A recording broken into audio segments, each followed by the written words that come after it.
This is the Lone Crater YouTube. We hope this video helps. In this video, I will explain how to play Teemo in Wild Rift. Teemo is a unique champion known for his annoying poke and map control. Your main goal is to harass enemies in the lane, making it difficult for them to farm.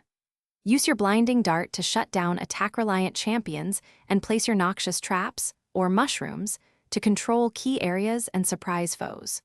Always keep a safe distance while applying pressure. Let's dive into Teemo's abilities. Blinding Dart is your primary tool for dueling, preventing enemies from landing their basic attacks. Move Quick gives you a burst of movement speed, perfect for repositioning or escaping ganks. Your ultimate, Noxious Traps, are crucial for vision and area denial. Place them in bushes or choke points. Remember, your auto attacks also apply a potent poison, dealing damage over 4 seconds. For Teemo, itemization focuses on maximizing your ability power and attack speed. A great first item is Liandry's Torment, which synergizes perfectly with your poison and mushrooms for sustained damage.